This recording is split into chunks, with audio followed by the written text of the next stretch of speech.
dead. If waking up alive was the first victory of the day, finding breakfast was the second. And this one required a little more than just luck. In the prehistoric world, breakfast didn't come with menus, cooking instructions, or expiration dates. It came in 3 vague categories: plants, animals, and things you really hoped were edible. The morning meal was often dictated by what you stumbled across first.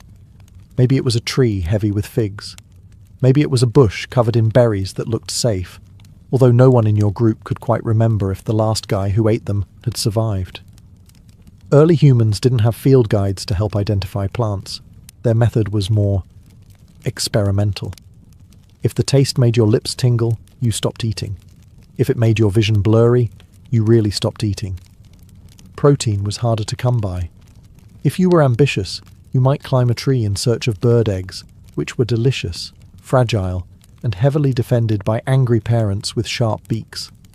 If you were lucky, you might find a lizard basking in the sun, quick to cook if fire existed, which it didn't, so you ate it raw, chewing carefully to avoid teeth or bones. Sometimes breakfast came pre-packaged in the form of a half-eaten carcass left behind by a predator. This was considered a mixed blessing. On one hand, free meat. On the other, the predator might still be nearby, wondering why you were holding its leftovers.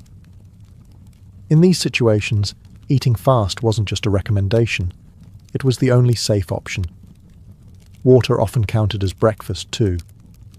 A few gulps from a muddy stream could help fill an empty stomach, though the side effects included mild dysentery and the occasional hallucination. But when your other option was starvation, you drank anyway, telling yourself it added flavor. All of this was eaten without plates, utensils, or napkins.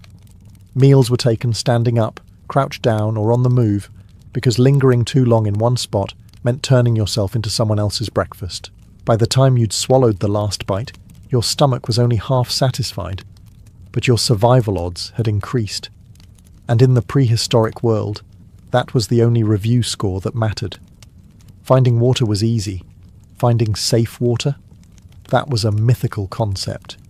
Rivers, streams, ponds, all of them looked inviting, shimmering under the sunlight, promising life, and delivering a buffet of parasites, bacteria, and the occasional microscopic creature that would set up permanent residence in your intestines.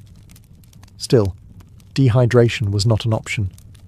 Thirst killed faster than hunger, and in the wild, you didn't get to be choosy. A puddle left over from last